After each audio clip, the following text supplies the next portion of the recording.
भगवत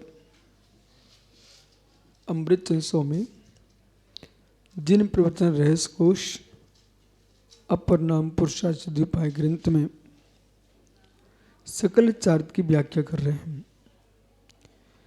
जो तप है वो चारित्र में अंतर्निहित है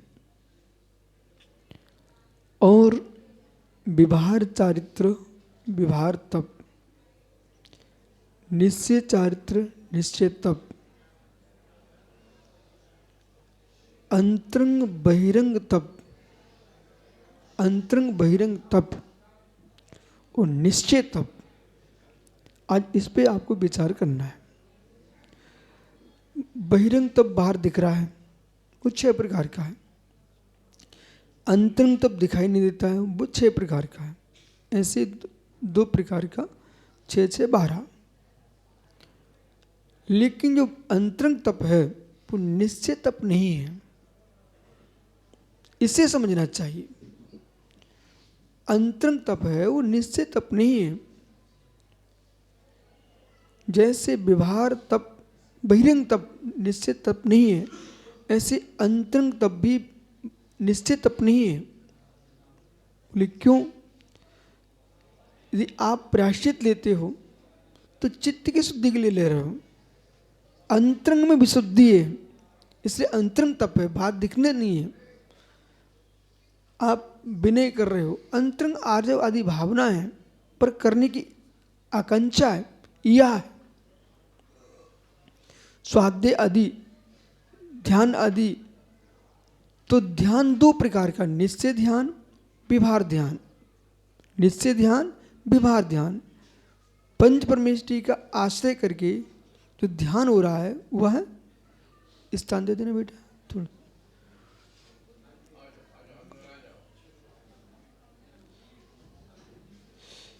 निश्चय ध्यान, उन्हें कुछ पुस्तकें दिला देना है ना।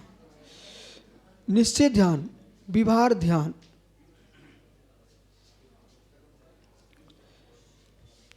तो जितने तप हैं, अब अध्यात्म निश्चय तप क्या है? अद्वैत शुद्धात्मानुभूति, आत्म प्रतीति, आत्मानुभूति, सुसंवेदन। सुसंवेदन अब हमारा सभी वक्ताओं से कहना, श्रोताओं से, डॉक्टर साहब सहित, सुसंवेदन शब्द सुनते ही, सुसंवेदन सुनते ही वीतराग के पास नहीं जाना चाहिए।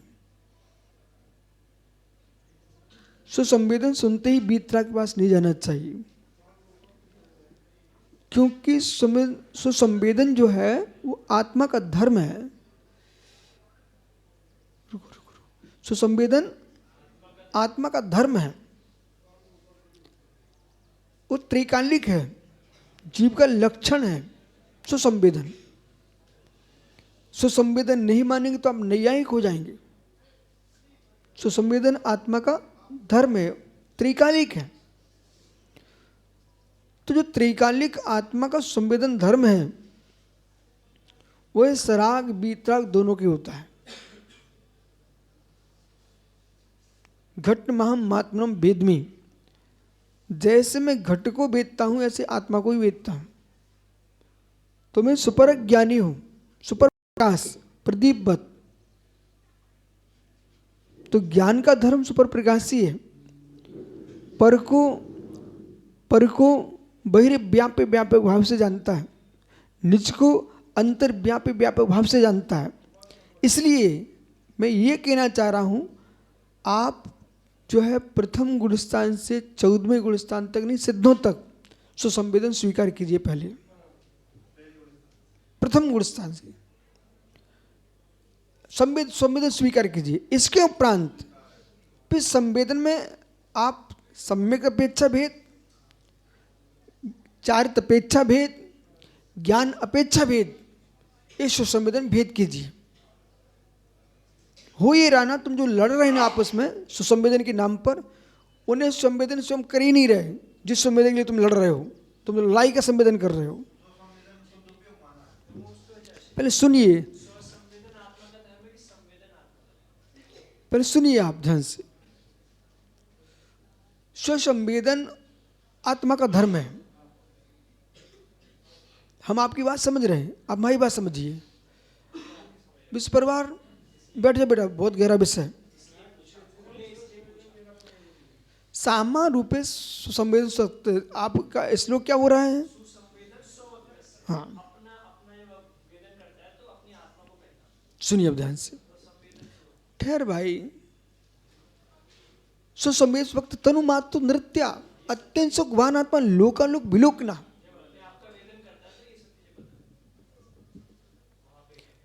अब इस उपदेश भाष्य पढ़िए इसके बारे में। ये न्याय अध्यात्म दोनों के बीच की बात है, ठीक है। आप लोग तुरंत आवाज ऊंची कर लेते हैं। कैसी? जैसे आपसे कहा संवेदन चौथे गुण में नहीं होता तो तुम्हारी आवाज ऊंची होने लगती है, जैसे तुम्हें हो ही रहा हो। समझ रहे? जैसे हो ही रहा हो, तुम कर ही रहे हो। अरे जिस रूप में तुम कर रहे हो ऐसा तो मिथ्या दृष्टि को होता है, कसाई भी होता है। आइए पहले विषय समझो। देखो यार, तुम इधर उधर चलो या फिर एक विषय नहीं हो पाता। बिठा लो भैया को, बिठा लो। तो विषय गंभीर है, तो अब सुनो ध्यान से। सुसंवेदन, आप जाइए परीक्षा मुख के पास, आप जाइए इष्टोपदेश जी के पास, ठीक है। तब आपको समय सार का संवेदन समझ में आएगा। जो भी संवेदन होता है सुसंवेदन ही होता है। जो भी संवेदन होता है सुसंवेदन ही होता है। यह स्वसंवेदन होता है, यह स्व से संवेदन होता है। एक संवेदन में कर्ता कर्म एकत्व है, एक संवेदन कर्ता कर्म कर्ण भिन्नत्व है। स्वसंवेदन, स्वसंवेदन संवेदन नहीं है तो जीवत्व की पहचान नहीं। लोक में विश्व में दो ही द्रव्य मात्र, जीव अजीवम द्रव्यम। बड़ा गुण है ये। जीव को भी बेचता है, अजीव को ही बेचता है, वो जीव ही होता है। जीव को भी जानता है, अजीव को भी जानता है, आत्मा को भी आत्मा से जानता है और अनात्मा को भी आत्मा से जानता है। अनात्मा अनात्मा को नहीं जानती। अनात्मा का बोध भी आत्मा ही करती है। जड़त्व का बोध चेतन ही करता है, चैतन्य का बोध भी चेतन ही करता है। चैतन्य में जड़ का प्रवेश नहीं, जड़ में चेतन का प्रवेश नहीं, जड़ में चैतन्य का प्रवेश नहीं, चेतना जड़ का प्रवेश नहीं। निवास हो सकता है, प्रवेश नहीं हो सकता। आत्मा शरीर में प्रविष्ट है, निवास रूप प्रविष्ट है, न कि तन्मय रूप प्रविष्ट है, तादाद प्रविष्ट नहीं है। फिर भी सुसंवेदन, सुसंवेदन, सुसंवेदन, स्व से संवेदन। समय सार जी की भाषा में जाएंगे, पर संवेदन भी सुसंवेदन ही है। ज्ञेय को जानते ही नहीं, हम ज्ञान को ही जानते हैं। जानते हम ज्ञान को ही है, पर द्रव्य को नहीं जानते। पर द्रव्य जनता है, जानता तो जीव ज्ञान को ही है। इसलिए सुसंवेदन, सुसंवेदन शुभोपयोग रूप, सुसंवेदन असुपयोग रूप, सुसंवेदन शुद्ध उपयोग रूप। एक कहने की क्षमता लाइए आप, और आपको देश में यही व्याख्या करना है। सुसंवेदन असुपयोग रूप, सुसंवेदन सुपयोग रूप, सुसंवेदन शुद्ध उपयोग रूप। अन्यथा अनुभूति पर की हो जाएगी, पर में हो जाएगी। मिथ्यात्व का आनंद कौन लेगा? स्व लेगा। मिथ्यात्व रूप अशुभ, असंयम रूप अशुभ, कसाय रूप अशुभ, योग रूप अशुभ। ओ, एक धारा में काम नहीं चलेगा। एक धारा में बोलने वाले विचार करते हैं, अनेकांतिक दोष लगाते हैं अपनी व्याख्या में।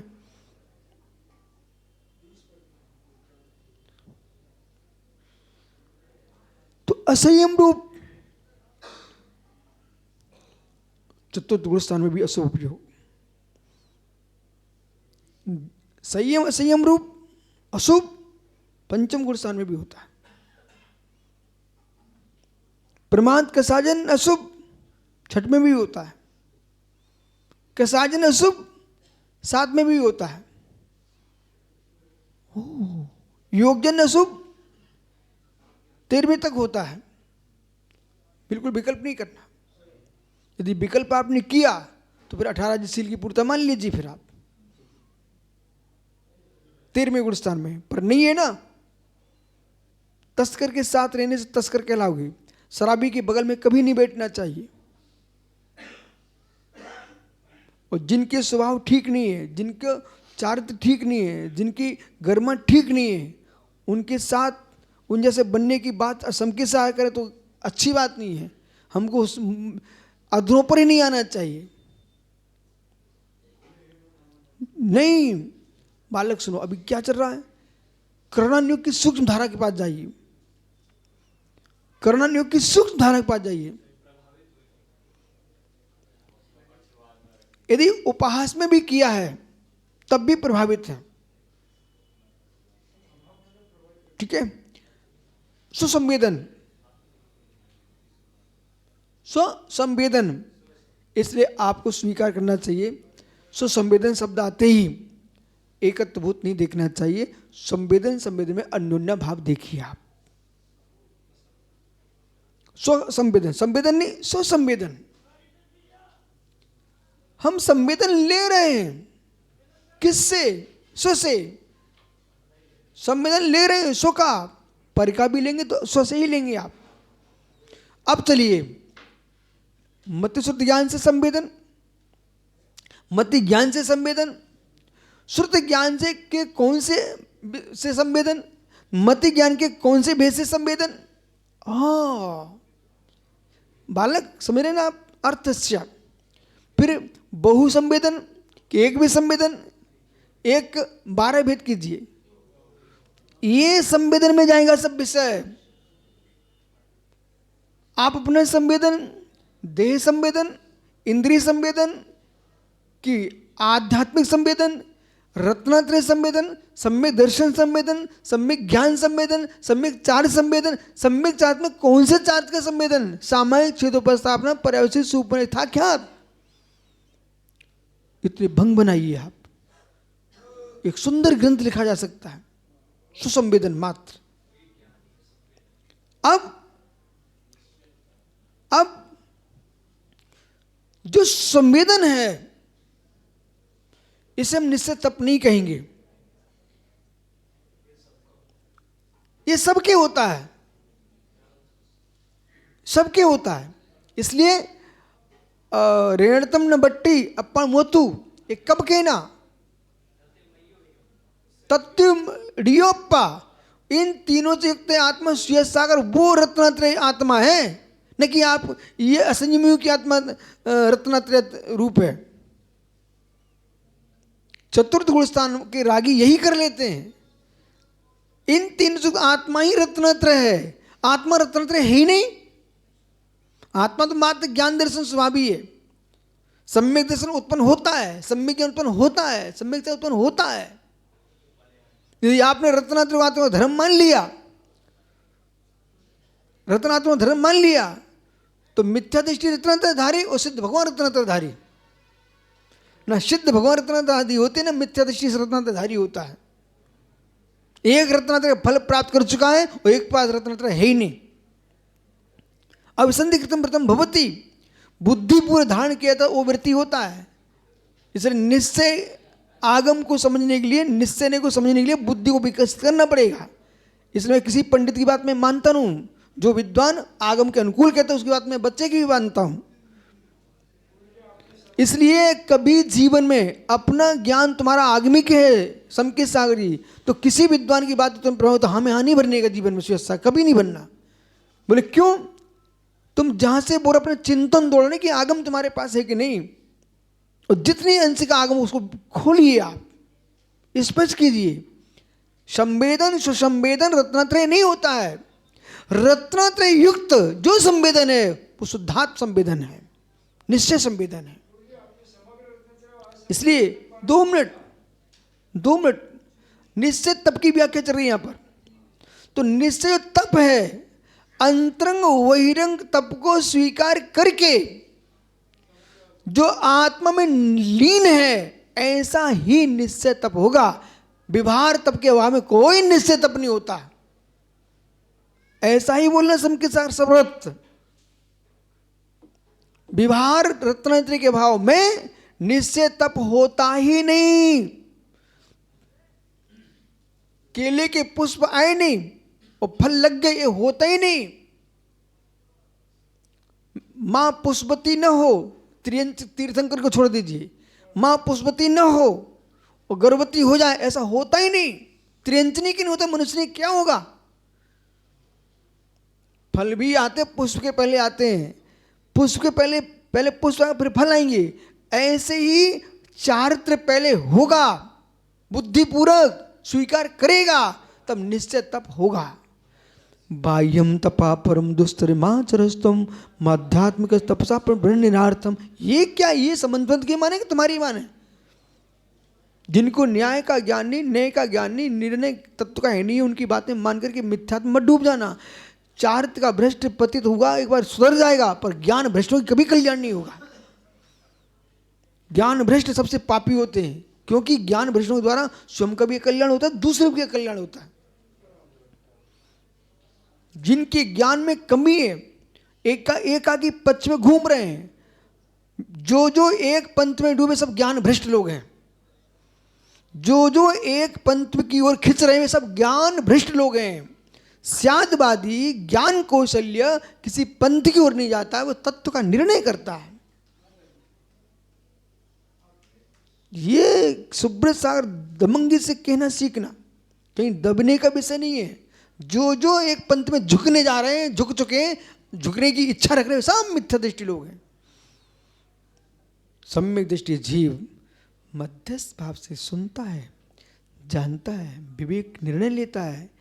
बोले भाई श्वेत सागरी, ये मरने मिटने का निर्णय नहीं है, हमारे संसार भ्रमण मोक्ष का निर्णय है। ये हमारे स्वरूप सागर हमारे कब काम में आएंगे? आप हमारे कब काम में आएंगे? ये हमारे कब काम में आएंगे? हमारा जाति पक्ष नहीं, पंथ पक्ष नहीं, संप्रदाय पक्ष नहीं, हमारा पक्ष विशुद्ध आत्मा की उपलब्धि है, शुद्ध आत्मा की प्राप्ति है। ये तो संबंध आज मैं आपके साथ हूँ, कल दूसरे के साथ हूँ, किसी पर्याय में जीवित रह चुका, कितनी पर्याय में रह चुका, उन पर्यायों के राग में नहीं डूबना। मुझे भगवान आत्मा पर लक्ष्य रखना है।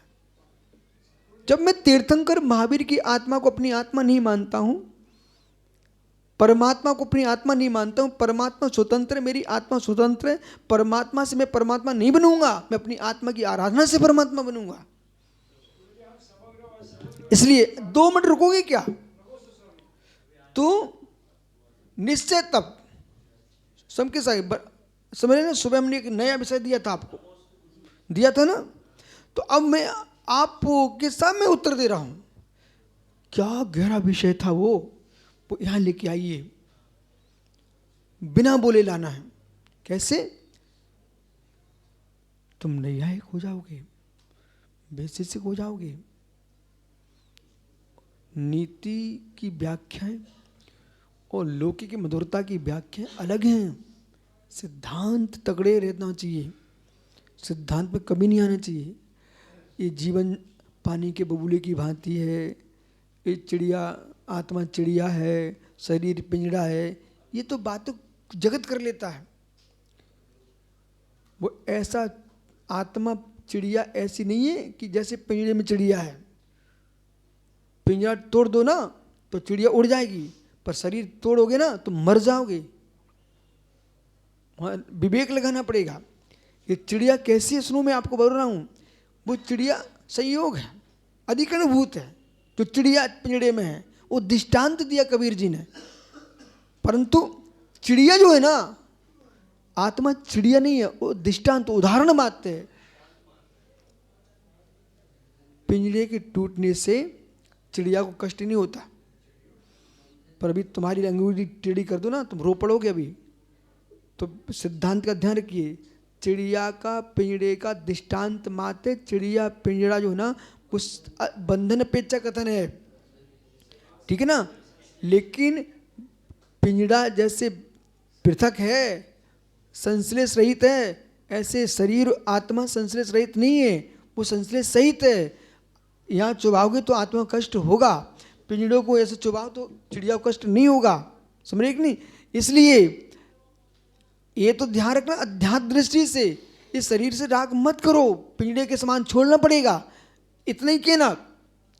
लेकिन किसी को तुमने लाठी मार दी, तुम कहे ऐसे पिंजड़े के टूटने से चिड़िया नहीं टूटी, ऐसा मत बोलना, वो मर जाएगा, हत्या का दोष लगेगा तुमको, समझ रहे कि नहीं। तो अनेक पक्षों में आगम को समझना चाहिए। आगे चलो, निश्चय तप मात्र क्या है? शुद्ध उपयोग की लीनता ही निश्चय चारित तप है। अब समग्र चारित, समग्र कोई वो लगा रहेगा तो प्राणी चलते। समग्र चारित, समग्र चारित, यथाख्या चारित्र जो है वही समग्र चारित्र है। डॉक्टर यथाख्या चारित्र वो समग्र चारित्र है। इस अपेक्षा से ये मुनिराज असमग्र चारित्र वाले हैं, पर देश संयमी नहीं है, पंचम गुणस्थान नहीं है, ये अज्ञानियों का कथन है, आगम का कथन नहीं है, अपने मनमानी व्याख्या है। क्या आप मानते श्वेत सागर महामृति को पंचम काल में सभी मुनिया देश संयमी है? आगम से बोलना है, दुनिया के सोचने वालों से नहीं बोलना। जिनके मस्तिष्क में बुद्धि नहीं है, भ्रष्ट चित्त है जिनके, उनकी बातें नहीं मानना है। आगम ग्रंथ चाहिए जिसमें लिखा मिलता हो कि पंचम काल में मुनि सब पंचम गुण स्थानवर्ती होते हैं। ऐसा प्रचार हो रहा है, सुनिए आप, ये मिथ्या दृष्टि जीव बक रहा है। वो यूं कह रहा है कि पंचम काल के मुनि मात्र पंचम गुण स्थानवर्ती हैं। ऐसा मान नहीं लेना भाई, चंदू भाई आपके रिश्तेदार बोल रहे हैं, तो ऐसी व्याख्या करके पता नहीं वो कौन से स्वर्ग जाना चाहता जीव। स्वयं के संयम का भान नहीं, चारित्र का भान नहीं, समझ रहे कि नहीं। और ये क्या करते हैं, अवरे संबंधिष्टि कहकर के मनमानी संसार सुख भोग रहे हैं। जिसको आगम के विपरीत कथन करने की रुचि बन चुकी है, वर्तमान के मुनियों में दोष लगाने की रुचि बन चुकी है, वो संबंधिष्टि कैसे हो सकता है? प्रत्येक मुनि को देश प्रति कहना ये आगम के विरुद्ध है। असमग्र संयमी कह सकते हैं आप देश संयमी नहीं कहना भी, क्योंकि उल्टा अर्थ निकाल रहे तुम। हम देश संयमी कब कहेंगे? असमग्र अपेक्षा देश संयम का, न कि पंचम गुण स्थान देश संयमी। अब मुनियों का धर्म है, ऐसे लोगों को अवसर आप लोग देते हो। सबके सामने तुमने टॉर्च जला दिए तो सामने वो देख रहा कि भाई ये तो असंयमी का काम है। तुमने बल्ब जला दिया, तुम कूलर पंखे का प्रयोग कर रहे हो, आपने दियसलाई काड़ी जला दिए, जमीन खोद दिए, सुनते जाइए। तो आपके व्यक्तिगत प्रवृत्ति के निमित्त से अज्ञानी उसको आपको देश संयम में डाला, बोले तुम्हारी सबकी प्रवृत्ति ऐसी चल रही है। स्वस्थ शरीर है तब भी तुम, क्या आवश्यकता आपको स्टीमरों में घूमने की, क्या आवश्यकता आपको दुनिया में, कम चल लो ना। हाँ, आगम में नौका की व्याख्या किस परिस्थिति में है उसका ध्यान दीजिए। आप बिहार कर रहे हो, फोटो खिंचवा रहे हो, तो लोगों को तो यही समझ में आता है कि ये तो मस्ती कर रहे हैं। आपका कर्तव्य है। कल सुब्रत श्वेत सागर हमने बहुत कोशिश की, मैं घर अंदर नहीं गया, इतना घुमा के लाए, लेकिन तब भी मैं नहीं गया। मैंने क्यों?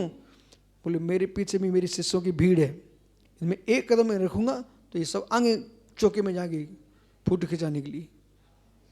कभी किसी घर में नहीं जाना पगलियां देने के लिए, हम पागल थोड़ी है। पगलियाँ करने चौका लगेगा, वो भी हम पहुंच जाए कोई नियोग नहीं, हम दिगंबर मुनि हैं, जैसा नियोग होगा वैसे पहुंचेंगे। कभी नहीं जाना उनको, तुरंत तो लगता है कि हाँ महाराज जी आ गए, बड़ा भला होगा, एक का भला होगा, लोग लाखों की श्रद्धाएं टूट रही, उन्हें सबको पता है। दिगंबर मुनि ऐसे किसी घर में नहीं जाते, घर घर मात्र चैत्यालय जा सकते, समाधि के लिए जा सकते हैं, आहचर्या को जा सकते हैं, परंतु सहजता में तुमको हमारे घर में पगलियाँ देने आ जाओ, हम दिगंबर मुनि हैं, पागल नहीं है, पगलियाँ देने नहीं आएंगे, रोड पे पैर धो लो आप। आइए गृह चैतलम, दर्शन करो, बाहर निकलो, ऐसा नहीं कि वहां बैठ के तुम वहीं सामय करने बैठ जाओ, वहीं पर विश्राम करने बैठ जाओ। आज पंचम काल में एक एक बात का स्पष्टीकरण करना पड़ रहा है तुम लोगों के कारण। और क्षुल्लक जी, ये आपको सामय करना, आज धर्म के क्षेत्र का राग भी हमारी कुमरण करा देगा, उससे भी अपन को बच के रहना है। और आप स्वयं अब तीर्थ हो, सहज तीर्थ वंदना करते रहो, लेकिन तीर्थ वंदना के विकल्प में भी आओगे तो तीर्थ नहीं बन पाओगे, संक्लिष्टता बनेगी। हमने इतना नियम लिए तो पूरी नहीं हो पाई हमारी। तो आपका ना हो जाए इसका ध्यान रखना।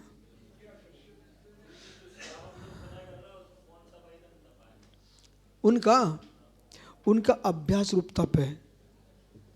भाई देखो समय हो रहा है।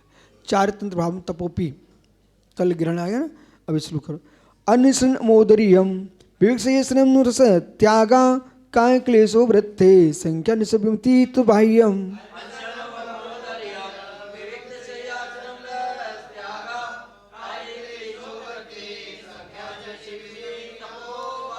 अमृतचंद स्वामी ने खुलासा कर दिया इसका, जितेंद्र सागर जी। इनने श्रावकों को गुप्ती भी स्वीकार किया है, तब भी स्वीकार किया है, सब स्वीकार किया है, परंतु अभ्यास रूप में। अनशन, अमोदरीय, विप्रसंख्या, संयसन, रस त्याग, चारों प्रकार आहार का त्याग करना, अनशन, भूख से कम खाना, ऊनोदर, वियोग संयसन, काय क्लेश, रस त्याग, काय क्लेश, उसे ठीक है। और व्रत पर संख्या, निषेव्यम, इनका भी सेवन करना। तपो बाह्यम, ये बहिरंग तप है, शेष कल अंतरंग की व्याख्या करेंगे, इनके बाद विशेष।